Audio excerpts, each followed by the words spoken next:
This is The Baseline, discussing the hot button topics of the NBA. Welcome, everybody. You're tuned to The Baseline. Cali, Warren Shaw, discussing the hot button topics of the NBA. Final week of the NBA regular season, and it's time now for the playoffs. This is where it really gets good, and it might be even earlier than summer for us because it's going to be hot with the NBA action is about to take place. So a lot of stuff to get into. Let me go ahead and roll out the red carpet to my right-hand man, 50 grand, NBA aficionado, www.shawsports.net, Big Kahuna PNC, Mr. Warren Shaw, repping out of Fort Lauderdale, Florida. Holla back at me, Mr. Shaw. How excited are the Miami Heat fans down there about their Heat making the playoffs?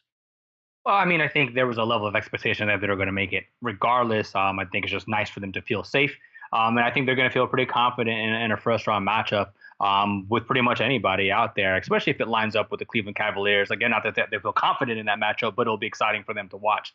So anyway, we'll see what happens. But as always, man, it's been a great NBA season, and I want to salute to you and all the fans and listeners of NBA Baseline. Cannot wait to get into this week's topics. We should have a lot of fun on this week's show. Got awards, got some other things going on. It's going to be a lot of great things going on, man. Yeah, definitely. So in a little bit, we'll give you our end of the season breakdown predictions of the NBA awards. That should be dished out quite lovely. A lot of craziness happened in the second half of the season. Might shake things up a little bit. We'll give you our takes about who should be walking away with NBA awards. And then in our segment of the drop, we have a nice little two for one sale for you. We're going to discuss comeback stories in the NBA, and then we'll also give you what we consider is summertime visions. Call it what you will as the NBA versions of the Cleos in the house. We'll kind of give you a little bit of our take about what our expectations are going to be for this upcoming off season.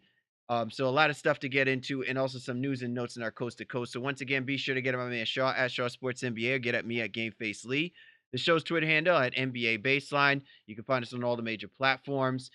You know where to go and you know where to find us. So as always, we encourage you to lock on, put your headphones on, and allow us to be your go-to resource discussing all things happening in the association. You know how we do, and you know how we roll. It's time now for the breakdown. Time to break it down to the bone gristle. Time now for the breakdown. Cali, Warren Shaw of the Baseline NBA podcast. This week on the breakdown, we give our NBA award predictions. Who will finally walk away with the trophies? We made our proclamations in the halfway point. Now it's for us to make it all come full circle. So, Shaw, let's not waste any time with it. Let's get right into the heart of the matter. Who do you have as your executive of the year? Yeah, this was a great one for me. I think this is something that I'll preface a little bit too. I feel like the executive of the year is consistently in some ways tied to the coach of the year, because the general manager or president of basketball operations, whoever, usually has to give his team a good roster to work with, and then the coach kind of has to mold that as well too. So a lot of times you'll see executive of the year and coach of the year, both teams, or a team may get candidates in both situations. But my executive of the year this year was very tough for me to kind of figure this out. But I'm actually going to go with Kevin Pritchard from the Indiana Pacers. One, because we killed him. Everybody killed him to a man about the deal he made in trading Paul George and getting Oladipo and Sabonis over there. And this team now was in the hunt at one point to be as high as a third seed. Looks like they're probably going to finish at number 5. But the fact that they're even in the playoffs and we're sniffing around home court advantage, to me just says so much about the job that he did and the job that even Nate McMillan did as a coach with his Pacers rosters. He saw something that nobody else saw when he made this deal. And obviously, your guys like Daryl Morey should be considered. Danny Ainge is going to get considered. Even Colangelo in Philadelphia to some degree as well, too. Some of the moves he made. And a guy I do not want to forget about is Dennis Lindsey in Utah. I think, for me, it would probably be Pritchard or Lindsey. I know Ainge came out to a hard start to begin the year, obviously because the team was off to a hot start. But to me, Pritchard or Lindsey deserve the nod, and I'm going to go with Kevin Pritchard. It's hard pressed for us to disagree on the fact that Kevin Pritchard should be considered as the executive of the year. I think that it's going to probably come down to bully tactics, and bully tactics would say that Daryl Morey's move to bring Chris Paul will probably resonate more so throughout the course of the whole NBA season.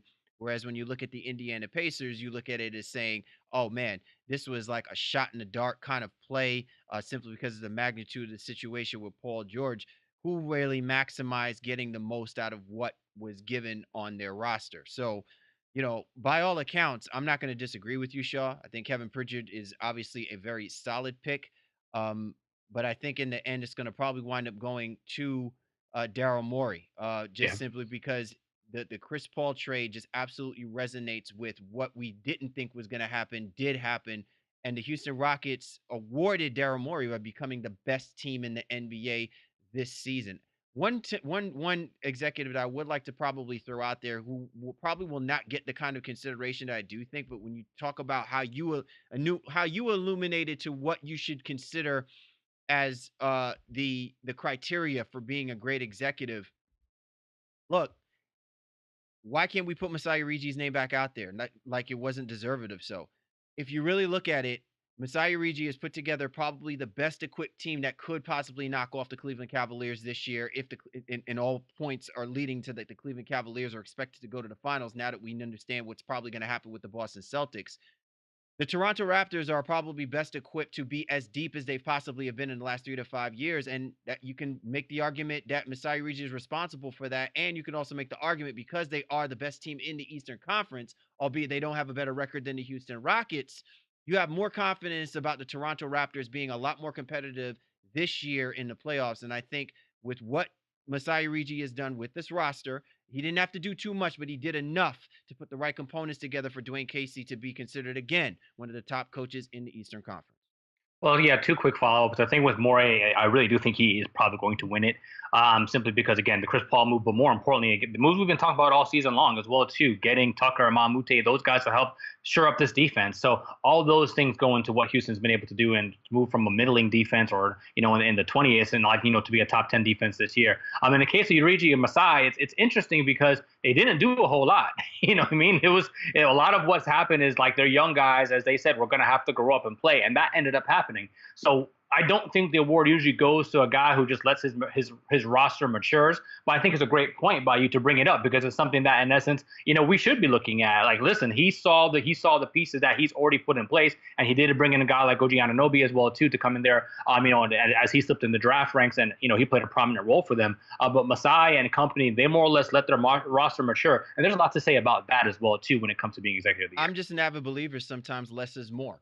And I think when you subtract the personnel that the Raptors had last season with what they're using this season, this could be the right combination that the Raptors may have to give themselves the best opportunity to get to a championship. And sometimes that should be something that you should actually consider when you're looking at the decision-making process that executives do have to make on a year in, year out basis. Are you doing what's necessary, if not stabilize, but improve your team's opportunity and chances to compete at the next level, which is getting in the playoffs, which if you're the Toronto Raptors, that's what your expectations should be.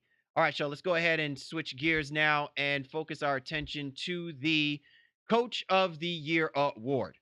This one, I think, maybe even more confounding than the executive of the year, because there are a few teams that actually should get thrown into the mix, and you have to consider them simply because of the vast improvements that these teams have made from last season to this season.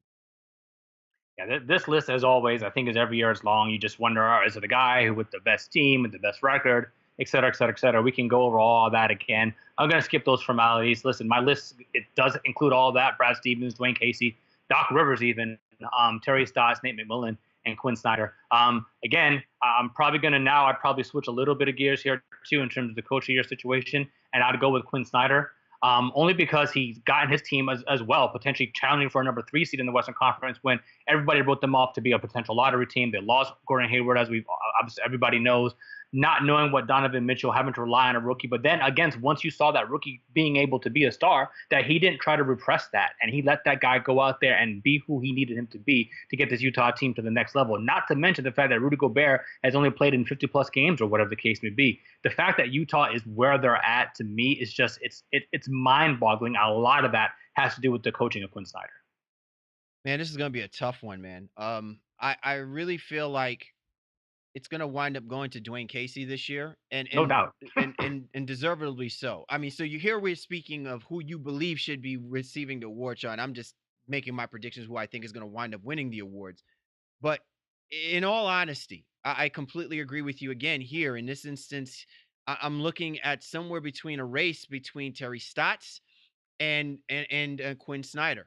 Quinn Snyder has the trump card though, if you kind of want to look at it, because he loses his best player in Gordon Hayward, and yet he still finds a way to he loses Joe Johnson as well too, right? Who's definitely a contributor going up to the halfway point. He finds a gem in Donovan Mitchell, and they still afford themselves an opportunity to be a top 4 seed in the Western Conference, and again, among one of the better teams in the NBA. I will say this much though. Don't be surprised if the dark horse favorite winds up being Brett Brown, because the Philadelphia 76ers got 50 wins this year. Because even through what a lot of people imagined that this was going to be an improved basketball team, I don't even think that this was a team that they were expecting to get 50 plus wins this season. And they literally could be putting themselves in a position where they're a top 3 team in the Eastern Conference. So that should be something to look out for. While I think Dwayne Casey, I think, is deserved because he is in that division, in a division in which the Boston Celtics should have been competitive, and they are the top 2. The fact that all 3 teams in the Atlantic Division occupy a space in the Eastern Conference before you get to the Cleveland Cavaliers should say something about about who should be getting that award between Casey and between Brett Brown. Yeah, I think that's a great point as well, too. Brown and this Philadelphia team did just another amazing job. And he deserves the spoils of all the wars that he's been through to have this team being successful right now. Again, I think it's a great story for the NBA. Yeah, and again, the whole trust the process scene. But I do believe you're right. I think Casey is going to go ahead and win this award just because, he's, not to say he's overdue per se, but just the Raptors and their story, the fact that they've stayed healthy. He's managed this team and put them in a completely new offense. He's developed young guys off that bench to get them to be the first seed in the Eastern Conference. He's probably going to win it. I just think he had more to work with than some of these other rosters, and that's what I usually go to when it comes to the coach of the war, who overcame the greatest adversity with a team that didn't really make a whole lot of sense. You're tuned to The Baseline. Callie Warren Shaw discussing the hot button topics of the NBA, and this is the breakdown as we are giving you our NBA award predictions. Let's go ahead and transition to the DPOY, Dip Boy, the Defensive Player of the Year award. Shaw, who you got? Yeah, this one is really tough this year because I don't think there's a strong candidate one way or the other. And there's a lot of people who miss games here and there. So I'm just kind of going to cop out. And ordinarily, I wouldn't do this, but I think it's Rudy Gobert. Utah has just been something like stupid since he's been back from injury or something like that, since he's been able to play. And even they've been like 28-4 or something like that, and have had one of the top-rated defenses in the league when he's there. And when he's not there, they fall into the teens somewhere. So ordinarily, because he hasn't played enough games, I wouldn't go this route. But I think the only other person I'm really looking at that has had that type of impact is actually Joel Embiid. And you can make the same argument about his games played as well, too. So for me, it's going to be Gobert. And as I alluded to at the beginning of the year, I think it was kind of like just his year to do it. Like he was next man up when it came to this award. And I think he's still going to capture it. Yeah, I'm going to agree with you on how tough this award is, because really by the halfway point, we thought that everybody that would have been contenders for the Defensive Player of the Year award just got injured. Draymond Green got injured. Al Horford got injured. The only players that really were left standing was Joel Embiid. And even to some degree, Rudy Gobert, he also got injured around the midway mark as well too. So it's kind of hard. It's like, who was healthy enough to be able to play consistently enough to impact a team to be in the conversation of this type of an award. Like, I want to give it to Rudy Gobert, Shaw, simply because when you look at the Utah Jazz, them and Al Horford amongst those teams and anchor defenses that were worthy of being in this kind of conversation. But I think it all comes down to whoever the last man standing is going to be. And if we're not going to look at individual statistics where you can then make the argument that someone like an Anthony Davis should be deserving of it, or whatever the case may be, I think in the end, it does wind up going to Joel Embiid and the Philadelphia 76ers. While they are not the most impressive of the bunch defensively, you can make the argument that Joel Embiid has been relatively healthy throughout the course of the season. And the fact that his play and his metrics certainly warrant the idea that he should be considered defensive player of the year for that reasoning. Yeah, and I don't think I have no qualms with it. I think they're probably going to finish 1-2.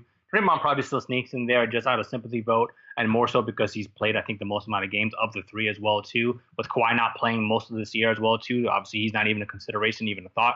Yeah, Robertson Kawhi's just in the background saying, "You're lucky. You're lucky." Yeah.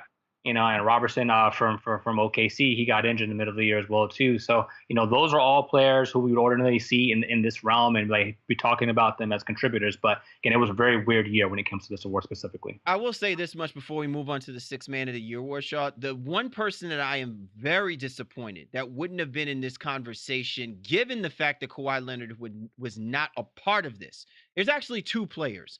One, Jimmy Butler, and two, Paul George, because they have prime opportunities to really help their teams defensively be a lot better than where they are. That doesn't take away from the fact that if Minnesota does get into the playoffs, that the fact that Jimmy Butler's impact on that team should, like, leaps and bounds, call more for the fact that move that they made to get Jimmy Butler was necessary. But it will make for an interesting caveat about how you look at the two-way players now and their importance for teams like this in the Western Conference, because both of those guys should have easily been in the conversation, and they didn't live up to it on the defensive end of the ball. But it might have been, I don't know how you want to call it, it might have been a justified cause, because both of these teams seem to have struggled offensively, and what they bring to the table offensively might have been more important than what they needed to do for these teams defensively. You know what? I think those are two great names to mention there in the cases of Butler and Paul George. And I think we might be selling George a little bit shorter.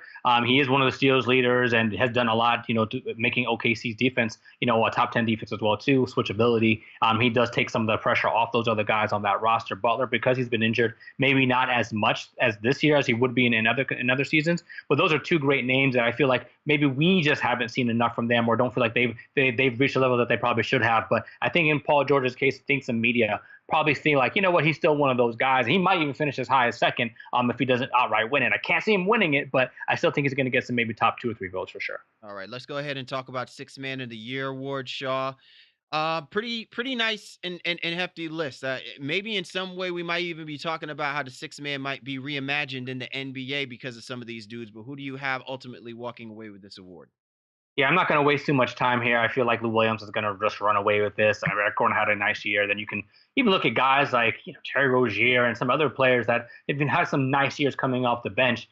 Fred VanVleet, and I'm in Toronto too. But Williams, just because of the role they kind of kept him in, even though he plays starters minutes, that's the kind of cheat, if you will, for it. But Williams is definitely the guy. Was almost an all-star. And you can't say that about any of the other candidates that you're going to mention for sixth man. None of them were close to being an all-star the way Lou Williams was. Yeah, I don't know if this is going to come down to the numbers as much as it comes down to the other contributions that some of these role players ultimately are gonna make. And you know what? I think at some point, Shaw, you're gonna have to start looking at a statistic that they're gonna have to figure out is impact games.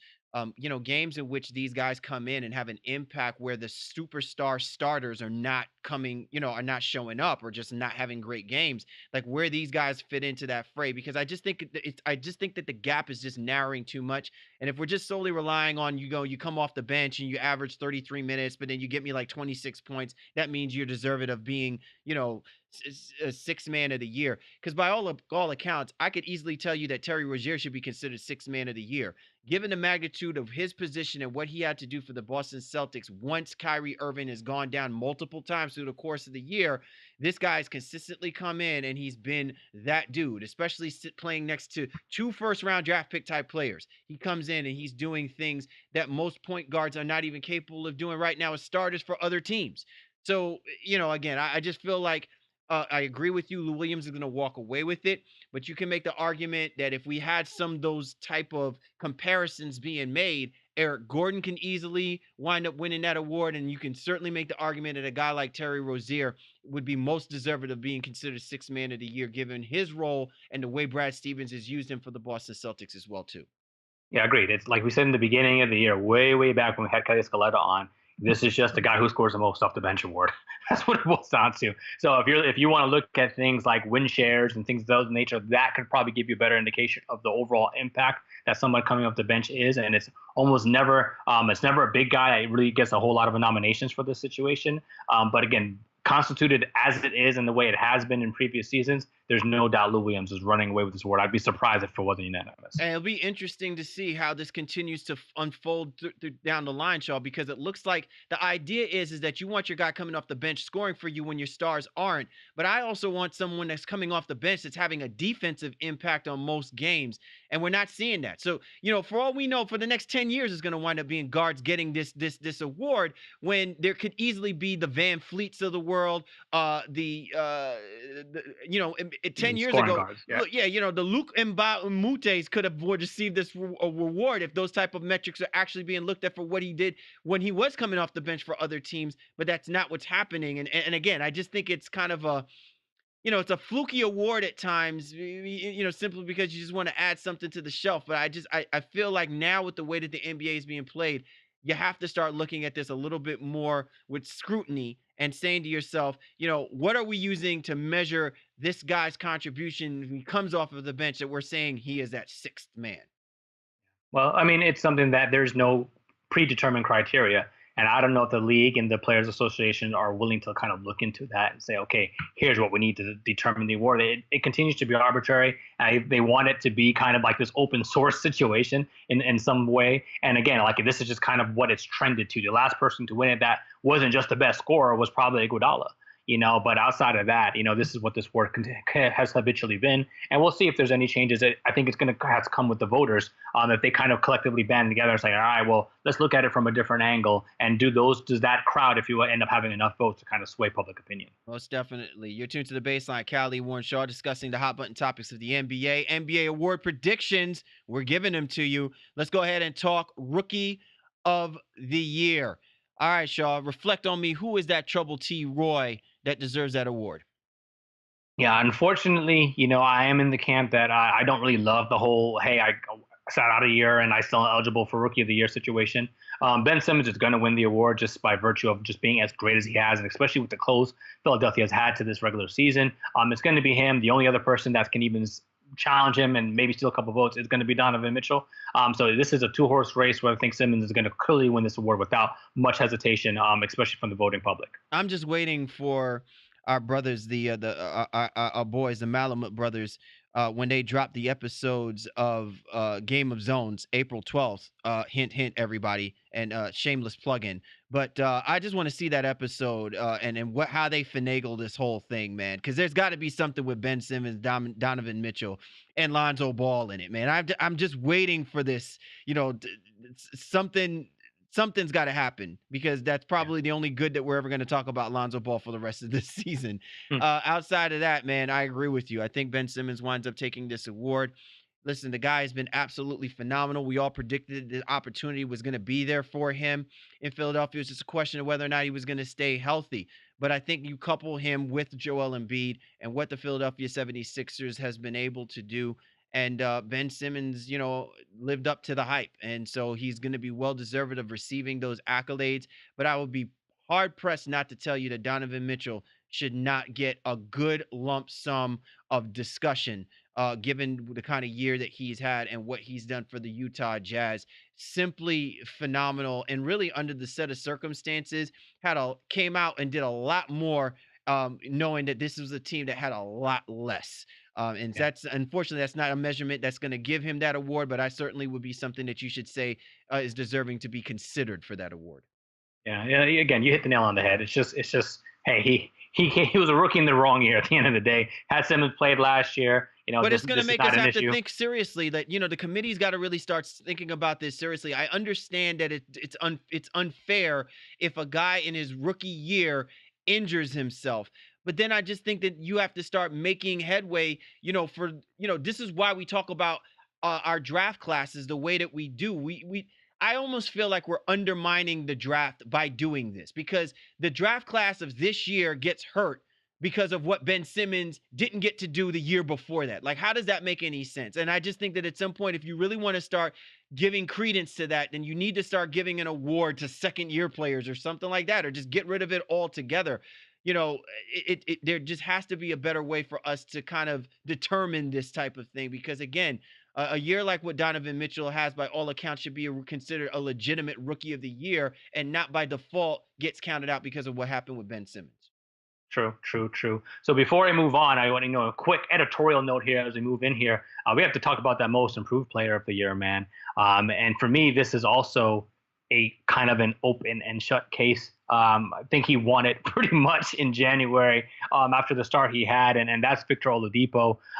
For me, there's not a question in my mind who this player is in terms of Oladipo, and there's a lot of stiff competition out there for this award as well too. But to me, I'm looking at Oladipo and just saying, listen, you came out here, nobody saw you taking this type of leap. Nobody saw you becoming an all-star this year and leading your team into the playoffs and potentially capturing, a home court advantage, et cetera, et cetera. While again, there's a lot of great candidates out there, Oladipo is my guy for MIP, brother. Yeah, there's no question. Hands down. Listen, VO. He is truly the original OVO. Okay, like Victor Oladipo. I don't know. He must have. Like I said, man, he was sipping on that Westbrook juice, or he got injected with that R dub virus, and my man is now pure venom in the Eastern Conference. And if you are the Western Conference, you're happy. Go there and wreak havoc. Don't come here and do all of that kind of stuff. It really would have been interesting to see what kind of Victor Oladipo probably would have came out had he spent another year with Russell Westbrook and had that tandem been with OKC. But I can honestly say that it was for the better that we see that Victor Oladipo is on his own doing his thing and doing it in the city in the state of Indiana. I think Indiana has been longing for a player like Victor Oladipo since Reggie Miller. They've got that. Hopefully they'll do what's right and make sure that he is kept at bay. And if he sees himself out there, he's going to do great things for them. So I completely agree with you there. All right. That leaves us with one last award to dish out, man. And of course, we got to save the best for last, man. That's the MVP. So Shaw, go ahead and break it down for us, brother. Who's the big L of the NBA this season? So listen, I'll say this like I say every year around this time, right? The MVP is always the most valuable player is always LeBron James. Now it's a matter of who the voters want to give it to. I think we all know that James Harden is going to win this award after not getting it last year, not getting it 3 years ago when Curry won it for the first time or whatever. I can't even get the numbers straight here. But it's just one of those situations like, okay, it's down the line. We know we need to give it to this guy at some point. This is the year. All right, good to go. I think Harden is going to win this, and it's going to be, pretty easy for him. Although LeBron should finish second, and Anthony Davis is going to be up in there. You might even see some DeMar DeRozan votes and everything like that as well too.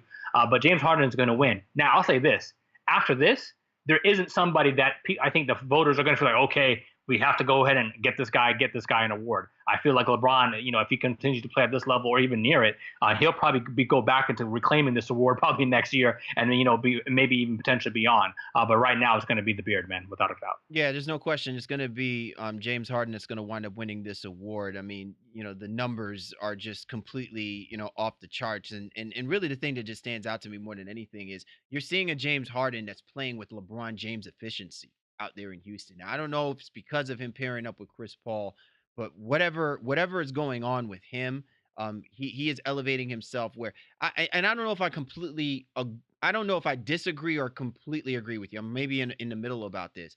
I really do think that the way that James Harden is playing is kind of the formula for what might be the antidote for us saying that LeBron James is going to legitimately win this award easily come next year. Because we don't know the circumstances by which LeBron James is going to be playing under for us to make that type of definition.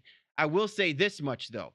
If Ben Simmons and Joel Embiid continue to play the level that they've been playing, don't be surprised if they now come into the thrust of this conversation. And then don't equally be surprised about the elevation of the Big Cat and Anthony Davis. So there's a lot of players that are going to come into play come next season. But I really do agree with you about what's happening here. The finally, almost shoulda, coulda, woulda. Let's kill that noise. This is James Harden's year, the most consistent, the most dominant player, hands down. And it's just going to be really interesting to see what kind of James Harden, what kind of LeBron James now come into the thrusts. Because I just think that there's a ton of more players that are going to be on the come up that's going to challenge the narrative of how we kind of dictate who should be walking away with this MVP award. Yeah, I think guys like Embiid and Davis will always, well, Embiid specifically, but then you could throw maybe Simmons in there as well too. With Davis, if Cousins comes back, Davis wasn't quite doing what he's doing now while Cousins was there. He's obviously still having a great season, but you weren't even considering him in terms of MVP. So if that tandem comes together, they almost cancel each other out a little bit. And that's why I know Kevin Durant said it a few years ago, oh, yeah, Anthony Davis is next on deck. He's going to be an MVP of this league someday. And that might be true. But I think with his roster currently as constructed, Cousins is probably going to take a little bit too much away from him to give him that nod. Unless, again, he's not back. And that's also true because Cousins won't be back for the very beginning of the year, so there's a good possibility there. But like I said, I think it's very interesting, and I'm going to be happy for Harden that he gets it and gets it over with. Because I feel like he deserved it a couple years ago. But yeah, I think this MVP award is it's kind of a farce this year. It was kind of an open and shut the case once the season began. Yeah, definitely. No questions. Well, no, let me say this, Shaw. If LeBron James had Isaiah Thomas and had all those guys at the beginning of the season, we wouldn't even have been sniffing LeBron James even in that conversation of being the MVP to such a level and degree as we now seen the kind of roster that LeBron James has been working with in the second half of this season. And I think that bolstered up additional points about us trying to narrow the gap between him and James Harden. But unquestionably, the way that James Harden started and ultimately even the way that James Harden finished, there's no question who the MVP of the league should be for this season. You're tuned to The Baseline. Khalid, Warren Shaw. Oh, by the way, people, give us your take about who do you think is deserving of those awards. You know where to find us. Hit us up at NBA Baseline. You know how we roll, and we always welcome comments and thoughts, especially when this topic of conversation. You're tuned to The Baseline. Khalid, Warren Shaw, discussing the hot button topics of the NBA. And this was The Breakdown. Time now for The Drop. Khalid, Warren Shaw, The Baseline NBA podcast. This week on The Drop, we got two topics to hit y'all up with. A little flavor. It's spring on my end, but it's always summer down there where my man Shaw resides. So the first topic is going to be about what do we consider as the best comeback story in the league? We often get caught up with a lot of the players that are doing their thing. The Victor Oladipos, Donovan Mitchells, these guys have got great stories to tell. The Aaron Gordons, and then we also talk about the guys that are laying it down, the Kevin Durant's, the Russell Westbrooks. But, there are these players, man, that we have talked about. We've wondered what happened to them. They go through some kind of hardship. They don't cut the mustard. They don't show up in big moments. And while they may be considered as high draft picks, man, all it takes is one tweet from Zach Lowe, from Harwood Paradoxism, from anyone, and all of a sudden, man, they like Kwame in the NBA, boy, they out like a light. But there's just a few players who've actually defied the logic and have made themselves relevant once again. And Shaw, I know that there was a few people that you listed here that deserving of the best comeback story in the NBA. So give me your take of who do you think is deserving for this year to be the best comeback story for this year. Yeah, I think for me, I look at this situation and just say, the longest road back of all the guys here that I'm gonna that I'll even talk about in terms of Emeka Okafor, Trey Burke, Brandon Jennings, and Marshawn Brooks. I think it's Emeka Okafor. Brooks has been out of the league longer, or just as long, I think, as Okafor has. I have to kind of check my math on that. But he wasn't hurt. And Okafor, being an older guy, being a veteran guy, had to come back. Had a stint in the D League. But if you would have told me, now this is what kind of has me really bugged out. If you would have told me that he would have played, Emeka Okafor would have played in more games than Jahlil Okafor this year, I would have said, get the hell out of here. Like, there's not a chance that happened. And I just think, as terms of just being a good guy and coming to a situation where he was needed, injected himself into the locker room, and was helpful. Again, not blowing the stats and things away like that, because I think guys like even Marshawn Brooks in the last 5 games of this season here, but even Trey Burke, I think coming back they've had better statistics. But if you're just looking for a good story, something that's going to make you feel good about yourself, to me, it's the situation with Emeka Okafor, who played 25 games thus far for the New Orleans Pelicans. Yeah, I mean, I completely agree with you on that one, Shaw. I think that Emeka Okafor and what he has endured. Let's not forget, Emeka Okafor was like this really talented player that came out of UConn, and by all measures, he was kind of the second coming to Dwight Howard. You know what I mean? Like that build that you could play that 4-5 position. He didn't have a lot of structure in his game, but his upside is, I think, what generated a lot of hype behind him, and the injuries just took its toll on him.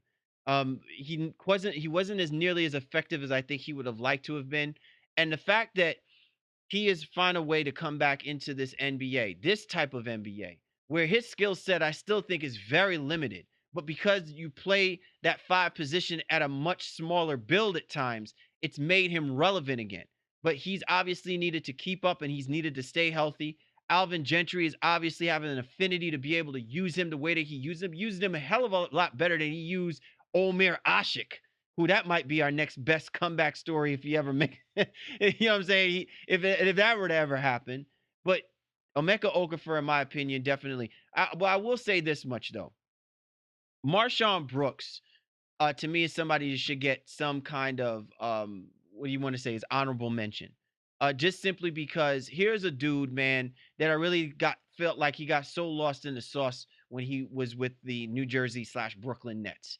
Um, he went through numerous head coaches. His identity, I think, really got lost in the throes of an ownership that didn't know what to do with this kid.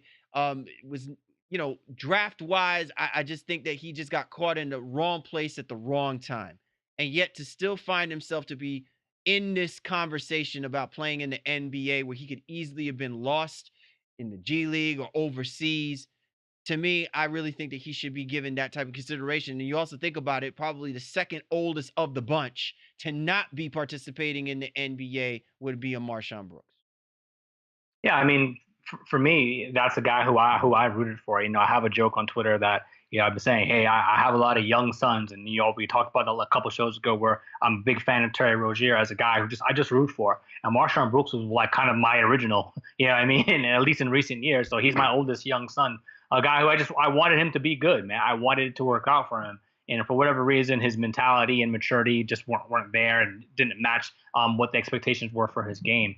But nevertheless, he's come back here in the last, whatever 10 games it has been. And now I think he signed a 2-year deal with Memphis now as well, too. So he could be on this roster contributing for a long time to come, and probably taking the place of guys like Chandler Parsons and things of that nature. I don't think he's going to be quite this good when Mike Conley and Gasol is playing regular minutes, et cetera, where he's averaging 20 a game. But he'd be a nice contributor for them off the bench or maybe even as a starter. And I think he's going to be back here, and I really hope that works out for him. Well, hopefully, more than anything, Shaw, he has added that level of versatility to his game, because I think that that's something that it was always a hit or miss with him. He's only going to be solid in one position, but the fact that he has been versatile and he's done everything that you could ask for given the opportunity that's been presented to him. He has shined in those moments, and I think it gives great credence to what kind of value he'll have in the open market. But hopefully it'll be with the Memphis Grizzlies, because I think they need something like that. I think they need a stabilizer, and they need a goodwill player on their basketball team that gives them a little bit of what that grit and grind used to remind people of when they had Zach Randolph and Marc Gasol. One thing I want to do mention, Shaw, we've talked about Trey Burke before. I really like the fact that you brought about the whole idea of Trey Burke in this. More than anything else, I hope his stint in his tenure with the New York Knicks opens up the New York Knicks organization eyes and opens up Trey Burke's eyes about where he can find himself and where his placement should be in this NBA. I think he's a guy that definitely belongs. I think hopefully he's gotten past the hype of being a first-round draft pick with the expectations being on his shoulders given what happened to him in Utah.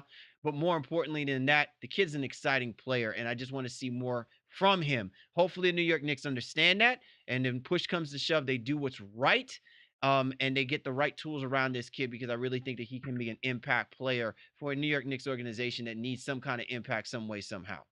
Yeah, I think that's a great point as well too. Trey Burke is another guy who I was, high on coming out of Michigan. I wanted him to do well. We've talked about it. We've talked about Burke and his troubles in Utah and going to Washington and how that didn't work out or whatever. But went to the D League or G League, and was lighting it up. And yeah, great situation for him in New York, where initially we're like, well, what the hell is going on here? It's kind of have enough point guards over there, but he stood out. And he wrestled the starting point guard job away from Ntilikina, even when it was supposed to be his turn, after the trade deadline and things of that nature. So, kudos to Trey, man. Hope it works out there well for him or somewhere else, wherever it may be. But definitely looks like a guy who should be in the league and not in the G League. All right, Shaw, let's go ahead and move on to our second half of the drop. and it's our summer visions. I gotta probably put my Ray-Bans on, man. My your influence is shining so brightly in my eyes right about now. So let's go ahead and roll right into this, man. Got a list of some thoughts of our visions for the summer. Let's go about the first one. This one you entitled "He Gone." So this He was gone. yeah. So this is the player that is most likely to up and switch teams, do a KD, so to speak. So who gone, Shaw? Yeah, I think the qualifier for it is because a lot of guys are going to move around in the summer. I think it's more kind of the all-star caliber player. So I mean, you have free agents that are going to obviously be on this list. So I think it would be disingenuous of me, at least for this specific one, to just say okay, LeBron James or Paul George, because those are kind of givens. Like those are situations that could potentially happen. So I'm going to try to go off the reservation here a little bit per se. And then I'm going to look at Kawhi. I'm going to look at Hassan Whiteside. I'm going to look at DeAndre Jordan. And I'm even going to look at John Wall. Guys who, like their situations on their rosters right now aren't all that stable. So I'm actually going to pick Hassan Whiteside. I think his recent comments about not playing in the fourth quarter and not understanding if he even needs to be there, I think that has rubbed Pat Riley the wrong way. And again, we're making this decision right now here. What is this? The middle of April, if you will. And a lot can happen. He could go on a playoff run, could upset a higher seed potentially, and then things could be all good again. But as of right now, I'm going to go with the Whiteside as a guy who I think the Miami Heat are going to try to offload this offseason. Yeah, it's a good selection, Shaw. I don't disagree with that one bit, especially given the recent inking, things that are being said in the media, and you know how that tends to be. Um, I guess to me, if there was one that I would just say all-star caliber player that's likely to just switch teams, um, I think it's going to want to be in DeAndre Jordan. I think this time, he will not pull the wool over our eyes. Albeit I don't think he might wind up going to Dallas, but that would be totally hilarious if that were to ever happen, if that were ever the case. But I think it's going to wind up being DeAndre Jordan. I just think that this is a situation going on with the Clippers, um, where he may want to reconsider his options about where he sees himself and how he wants to be valued. And it's not to say that he shouldn't stay there. I've always said that I just feel like DeAndre Jordan is that type of player that unless he had Chris Paul next to him, that he just doesn't fit there. But definitely, it wouldn't have been the case if it was him, Blake Griffin, and DeAndre Jordan.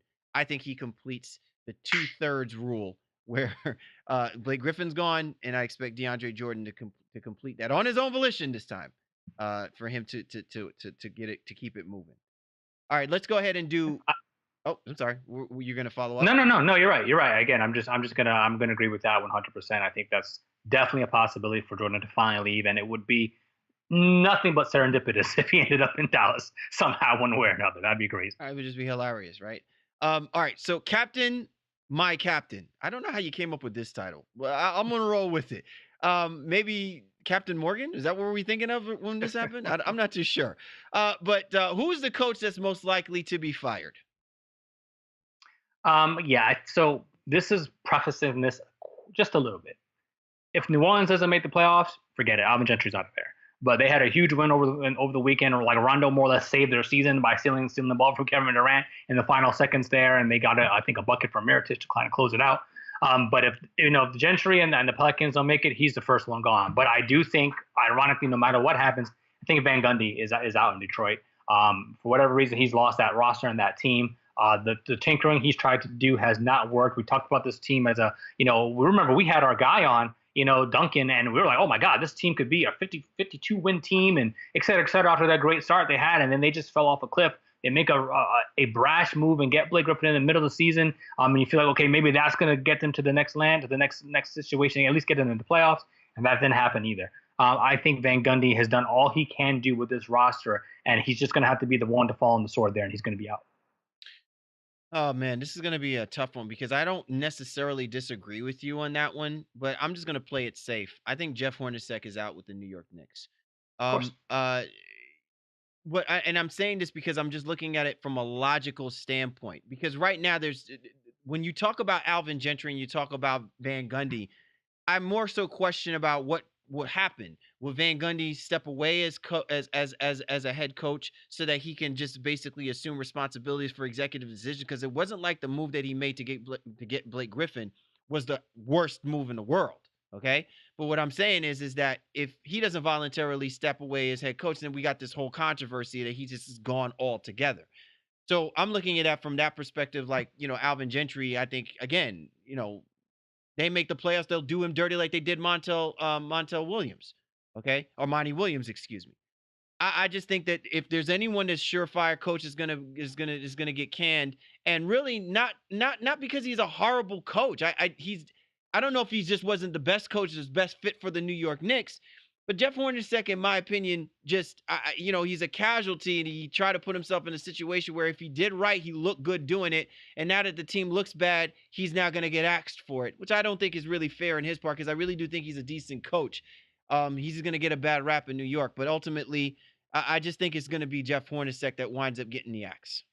Yeah, I think that will probably be more of a mutual parting of ways. So they might try to let him save a little face as they just have philosophical differences and may just want to go another direction. So I agree with you. Firing or whether you decide to go, whatever the case may be, it might be a matter of semantics here. But I think they're going to clean it up a little bit for Jeff and let him go out with a little bit of dignity, even though we all know he's probably not the right fit for that team. Most definitely. Callie, Warren Shaw, the Baseline NBA podcast. Our subject of the drop is we give you our summertime visions. All right, make it rain, Shaw. Who is the team that's most likely going to sign the worst, terrible contract? I got to pull out the Charles Barkley. Terrible contract. Dallas Mavericks. I mean, wow, you look at how did it go so wrong for Mark Cuban so quickly? What? Why was you just damn, man? I mean, I was thinking maybe the New York Knicks or maybe even the Chicago Bulls. I mean, you're giving a lot of credence to these other GMs, man. They're going to play it smart, and the Dallas Mavericks are going to be smart. I don't know about that. I mean, I just think which one's going to probably having a shake in their head the most, and I think it's going to be Dallas as they're just starved for trying to get some more talent onto that team, into that roster. And they missed out, as we've alluded to so many times. We all know Brooklyn likes to drive the price up on guys, but they do it smartly, where they do it for restricted free agents, where other teams can come back and match. And so far, teams have ended up matching on it. But they're going to be, I think, maybe fourth or fifth going into the season in terms of having the lowest salary. Right now, the Lakers are going to have the absolute lowest salary going into next season as currently constructed. But Dallas is going to be right up there as well too. So they'll have money to burn. You know what I mean? And I think they are going to be looking at, I see them very much giving a max contract to a Julius Randle or something like that. You know what I mean? They're just going to be yo, we need somebody over here. Here, we got it. You just go ahead and take it from us. So I think it's going to be Dallas, man. Yeah, listen, I have not lost my faith in the New York Knicks finding a way to mess this up. So you can have you can have the Dallas Mavericks. All kudos, all love to you for that one, Shaw, because I didn't see that one coming. But if I had to take my pick, and it's not because I just think I'm looking at just the worst teams in the NBA. I'm just saying that they're the worst teams in the NBA for a reason. And yeah, New York Knicks. Yeah, it's just we certainly can. You could throw the Atlanta Hawks in the mix if you want to. Maybe Orlando Magic in the mix if you want to. Maybe the Phoenix Suns, right? They're due for another bad signing. But I just feel like, man, because of the scrutiny, the media eye, New York Knicks will find a way to do something to F it up, man. They'll find some way to do that. Because Dolan is around there, man. It's just the Dolan effect. Boy. All right. Enough already. Yeah, I know. For me personally, enough already. Which team or player is most likely to be involved in incessant rumors? Well, I can't cheat on this one. It's LeBron James. It's gonna be stupid because he's not somebody who's like, hey, I'm gonna sign on July 1 at 12:01 or whatever the case may be, and make it really easy and simple. Gonna drag it out. He's gonna do his tours and talk to who he's gonna talk to, et cetera, et cetera. And just because of the player and the caliber that he is, it's just gonna be just. I think he's gonna make his announcement at the premiere of Avengers: Infinity War. Oh, I'm sorry. That gets released in a couple of weeks. My bad. Well, yeah. You never know. I mean, it's LeBron's world. You know what I'm saying? Even more like Ant-Man on the Wasp or something like that too. But there's again, it's going to be LeBron. I think a close second is going to be Paul George. Just guys who have big names and are already rumored to be on the potential move already. It could linger. I think with this guy, and that's Kawhi Leonard. If the Spurs don't come out and shut it down immediately, if they kind of handle like how they've handled it this season, that could be kind of a situation where that drags on a little bit as well too. I know a lot of calls are being made about Kawhi right now, potentially trying to see if the Spurs would move him at the draft or before the draft, so teams can really understand what the rosters are going to look like. But to me, LeBron is number one. Paul George and Kawhi, I think, is going to be the third most guy we're tired of listening to and hearing about this upcoming season. Yeah, I'm not going to disagree with you about that. I think it's going to come down to LeBron James, and then if Kevin Durant doesn't come out with another shoe to, provide adjectives about how his feelings are with this season that'll pass if they don't win an NBA championship, I'm sure he's going to be in the media's eye. I will say that the most interesting dilemma that will take place will be regarding Kawhi Leonard. Because this just doesn't normally happen when you talk about the San Antonio Spurs and their organization. They're never put in this kind of spectrum and this kind of light. Usually it's all a question of can they keep the team or is the team old enough? Not, does the star player not want to play for Greg Popovich? So I think it's an interesting dilemma and I think it will definitely carry some weight. But ultimately, good organizations know how to temper our expectations about what may happen. And so while our eyes are keenly focused on the Kawhi Leonard's effect and him with Greg Popovich and the organization, I just don't think that the organization is going to allow it to be so visceral that it detracts from us to have to question about how good the San Antonio Spurs has always been, not to just the league, but also to its own players, because very seldomly do you ever see players talk badly about the organization. Just me in general. Maybe the Spurs are trending in a different direction, man. Maybe they are going to be the new millennials of the NBA. Who knows? Twitter fingers, my brother. Twitter fingers. Oh yeah, I was saying that because that's the next topic that you decided to come up with on this one. The player most likely to engage in social media beef. So this was fun for me. And it's going to Clearly. be a guy.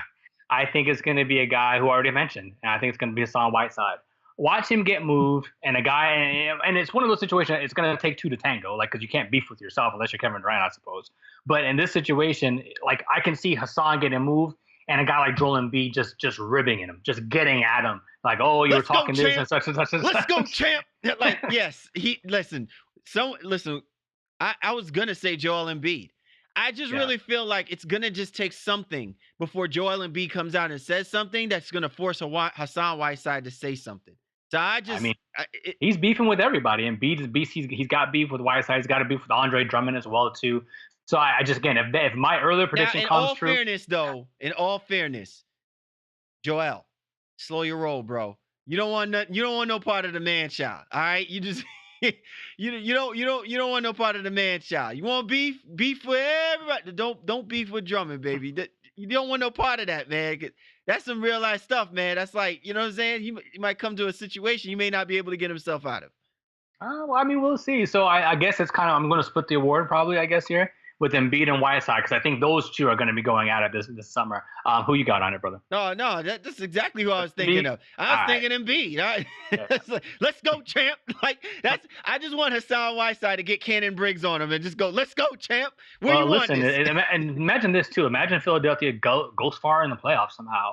You're not going to be able to stop that Embiid train leaving social media. He is going to just rant and talk and talk and talk. And I think as media folks, we're going to love it, but it's going to get under the skin of some of these guys, especially a guy like Whiteside who hasn't received the love that he feels that he's deserved, not even getting it from his own team, let alone media and things of that nature as well too. So if Philadelphia does well in the playoffs and you see Embiid trusting the process and tweeting out and trying to holler at Rihanna and all that other stuff like that too, that's going to get under the finger of some of these other guys out there. And I think Whiteside is one of those guys who's definitely one of those people who would sneak beat him, if you will. And to your point, listen, they are on a collision course in the first round of the playoffs, right? So like this is good if everything plays the way it plays. This is gonna come. It's gonna be very, very interesting to see how this all completely shakes out. There's one of the caveat that I want to throw out there, Shaw. If let's say the Philadelphia 76ers make it into the next round and say they have to face possibly the Toronto Raptors, right? Or at some point they run into the Raptors.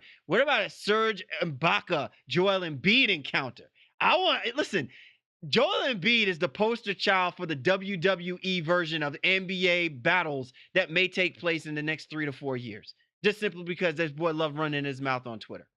Well, I mean, I think that could be maybe a topic for next week's show. You know what I mean? Playoff battles that we're most likely to see, or fights that are most going to happen if we try to go off beating off topic a little bit for the playoffs for sure.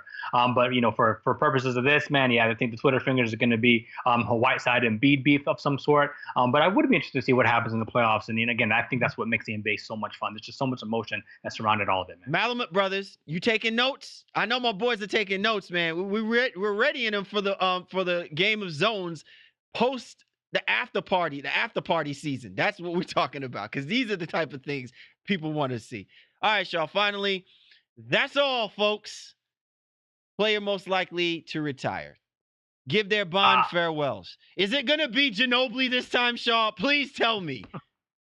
It could be and maybe should be, especially if of course the Leonard situation doesn't really go or fix itself to some degree. And Mano might be like, all right, you know what? I'm good. I see this is probably going another direction. I don't need to be around here for this. But I think finally, really and truly, I think it's going to be time for UD, the captain in Miami, Udonis Haslem, to hang things up.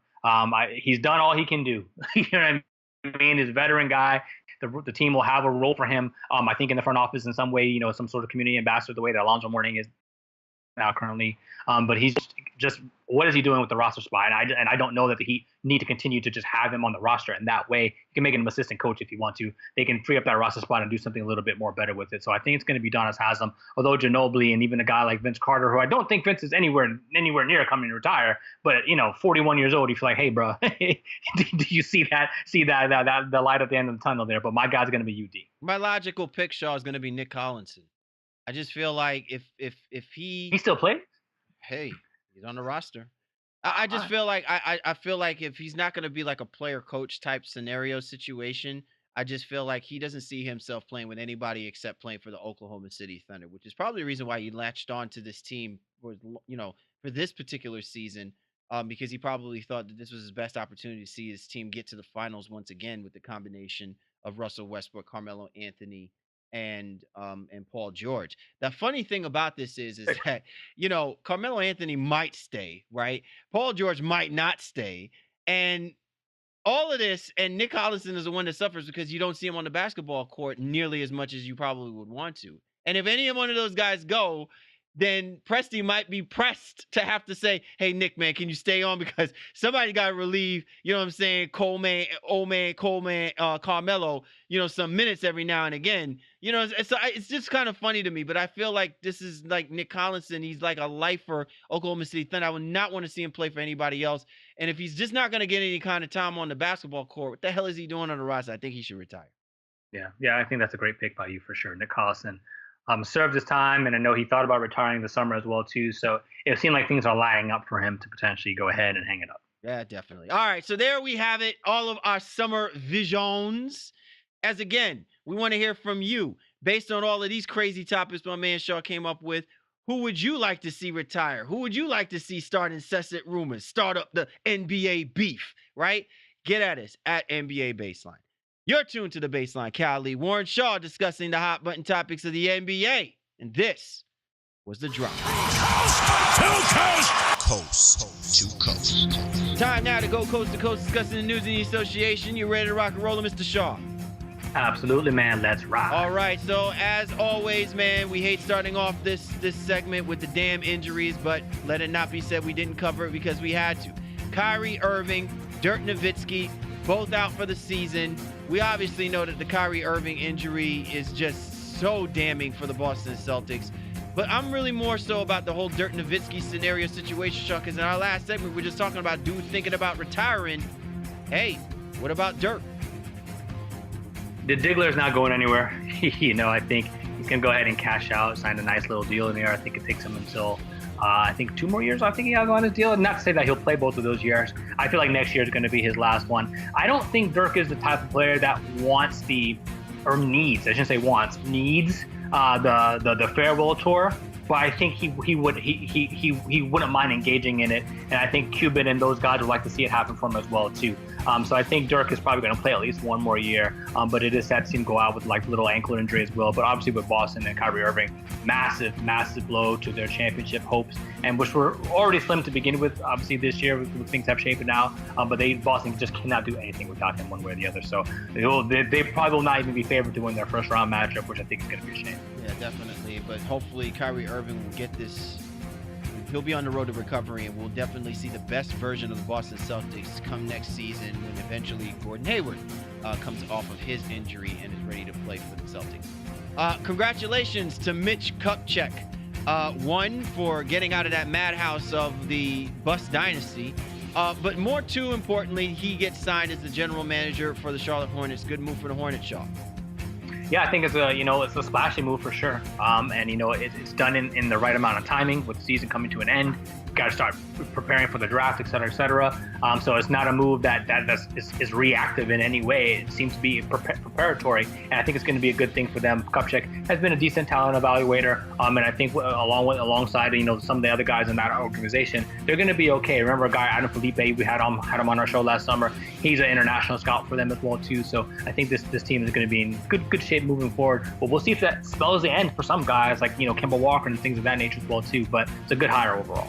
Yeah, I will be very interested to see how Mitch Kupchak handles this upcoming draft. Again, it's going to be a very talented.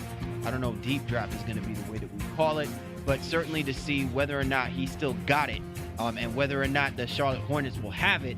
It's all going to be something that we're going to be watching very closely. Again, good, safe selection. He has the experience. He has the clout. And it's a question of whether or not him and the Jordan faction can build together something that's worth keeping smiles on the face of Kemba Walker and company.